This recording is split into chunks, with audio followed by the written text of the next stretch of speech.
for your kind indulgence. I just have one question, actually not a question, clarification. I want to tap the Harvard brain also. And I'm very sure it's not in bad faith. Honorable SCG, I just want to seek your interpretation of Article 8A of the Constitution. You've, in your paper, talked about public interest.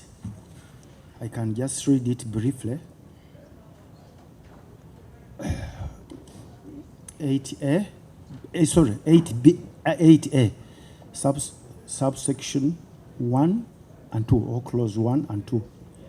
Uganda, under 1, shall be governed based on the principles of national interest and common good enshrined in the national objectives and directives of the principles of state. 2, Parliament shall make relevant laws for the purposes of giving full effect to the clause 1 of this article. Then, under Directive 4, which you've cited of the Constitution, 1, 2, and 3, the state and citizens of Uganda shall at all times defend the independence, then sovereignty, and territorial integrity of Uganda. 2, the state, highlight that word, the state and citizens of Uganda shall endeavor to build national strength in the political, economic, and social spheres to avoid undue dependence on other countries and institutions.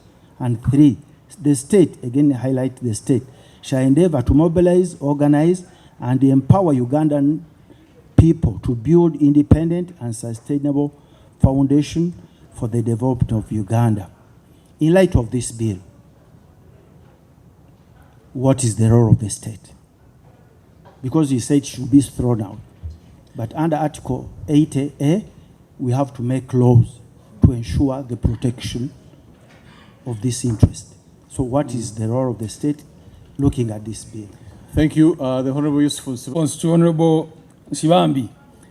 Yes, Article 8.1 provides for national interest, but I also want to refer you to Article 43 of the Constitution, which talks about public interest and clearly says that public interest shall not permit political persecution.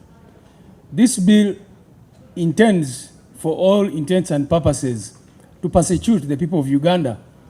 It is intended at political persecution. And so national interest, and I'm trying to infer public interest into national interest, it cannot in any way stand insofar as it promotes political persecution. And so, but also secondly, when you say what would be the role of Parliament, this protection of sovereignty bill as it is not the law envisaged under Article 8A. The law envisaged thereunder is a law that would clarify what national interest amounts to. That's not what this bill is doing. So this bill just refers to national interest, but does not even define what national interest is. So if you ask me what Article 8A, the import of that would be, because it says that Parliament, Uganda shall be governed based on principles of national interest and common good. And we all know that that's not what is happening today, both in practice and in legislation. So I think that, in fact, the enactment of this bill into law would be contrary to Article 8A that you're making reference to. Now, I did mention something about opposing government policy, and I think some honorable members... Sure. You see, the problem comes when lawyers are trying to argue. ...of Parliament, and I said, this law is not really addressing Article 8A of the Constitution. It doesn't. About government programs, I think we have a right to criticize government programs. And when I say we are in opposition, it does not mean that we are going to be opposing every single thing. But what I'm saying is that we have a right, and the people of Uganda, whether in Uganda or in the diaspora, should have a right to oppose those government policies or programs. And people, you know, Ugandans in the diaspora should even have a right to encourage the people of Uganda. If a person is in the diaspora and wants to communicate to the people of Uganda or mobilize them to oppose a certain policy which they think is oppressive or repressive towards them, they must have a right to do that. And that's why we talk about alternatives, because if, for example, you talked about UPE and PDM, as an UP, we have a better understanding of how those programs would be for the benefit of the people. So it's not, we have a right to offer alternatives and definitely to oppose those things which we do not agree with. Now, someone, I think the honorable member also asked about paragraph 3, which begins, notwithstanding the unconstitutional nature of some of their provisions. I think you misread that paragraph, because that paragraph refers to other laws. It refers to the Anti-Money Laundering Act, the Computer Misuse, the Political Parties and Organizations Act, the Presidential Elections Act, etc. That's not a reference to this bill.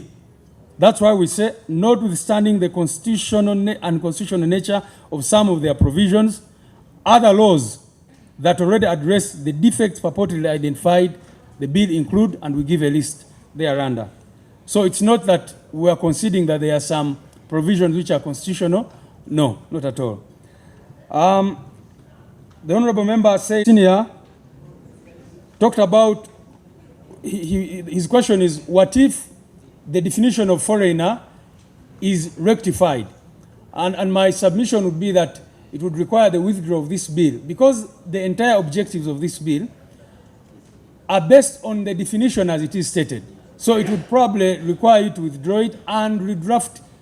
If you look at, that's why in our submission begins with the objectives of this bill. We begin by opposing, because if the objective of the bill and every other provision relates to this animal called the foreigner as has been defined, then I think even if you changed, you cannot only change the definition of foreigner and retain the other provisions thereunder in their current form, because then that would defeat the definition of foreigner as it is.